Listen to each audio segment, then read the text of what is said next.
8, 16. Let's see on the screen.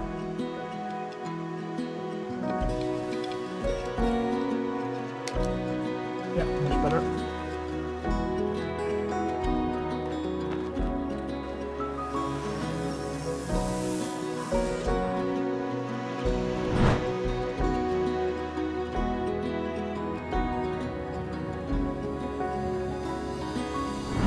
Today we're going to take a closer look at ND filters and why these small, inexpensive pieces of glass can make such a huge difference for your video.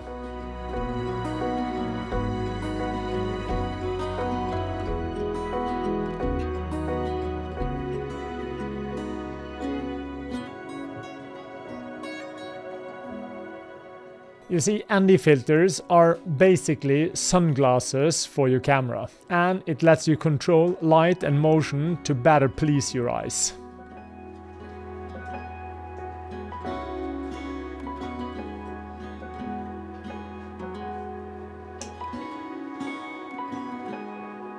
So why does this matter?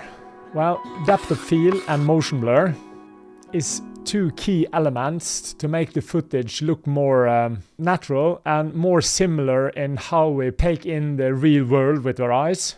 To better illustrate this, I'm outside again and I've taken my camera, and you have two options to reduce the amount of light coming into the camera.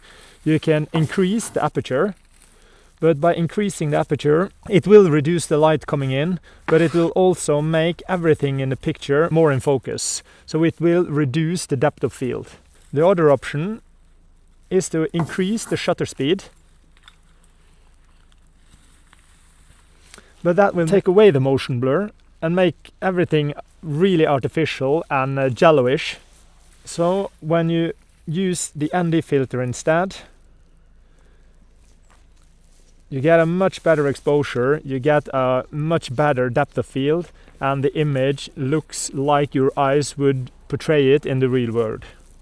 Think about it. Your eyes doesn't see the world in perfectly frozen frames. If you put up your hand in front of your face and you wave your arm like this, you will see trails of motion blur. And that is how your brain see motion. It's always a little bit blurry. And that is also how your brain process movements. Another good way to illustrate this is traffic. When we shoot at higher shutter speeds without ND filters, we are forcing the camera to see in a way that feels alien to us. By using an ND filter, we can bring back natural motion blur and shallow depth of field, essentially tricking the camera into seeing the world exactly the way we do. So, what kind of filter should you be looking for? Well, there's a lot of different great brands of filters on the market. You have everything from cheap filters to more expensive ones. And I have filters on all my cameras. On my main camera, I use a variable ND filter from NiSi that I absolutely love. That is the only filter I've found that doesn't give a color shift on my main camera. I used to use PolarPro, but that gave a little bit of green tint to everything, so I didn't like it. On my drones and my action cameras, I have used filters from Freewell for quite some time. This is for my GoPro. This is for my DJI Air 3. This is split ND filters. That comes really in handy when you have different aperture on the different cameras. On the new Osmo Action 6, there is these filters you just put on top of it. You don't need to screw on and off the glass. This will retain the waterproofness of the camera, but it also comes in handy when you are going in and out of areas where it's bright and dark. Especially when I ride with my mountain bike, I can go into really heavy forest where the ND filters are more in the way, so I can easily take it off and put it in my pocket.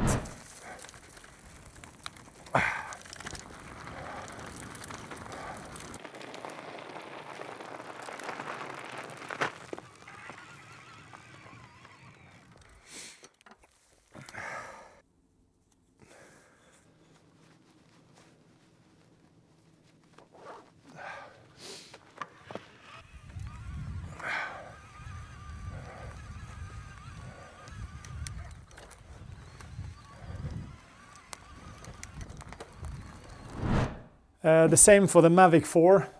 There is split ND filters.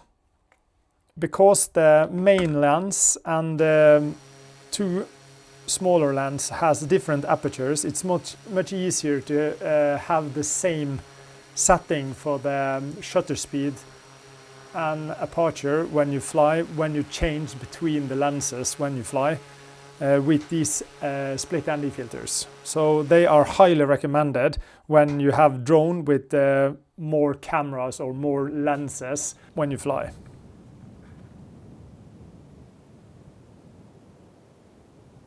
And what comes with practice is the ability to get the human feel of the footage.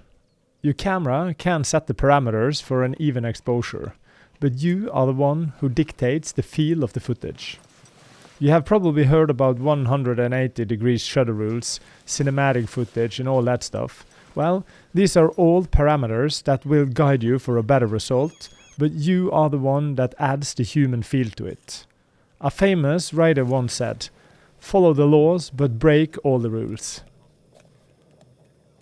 So, we aren't just adding a piece of glass to darken the image, like sunglasses. We're adding it to make the camera feel more human. And this will give the footage a much higher quality.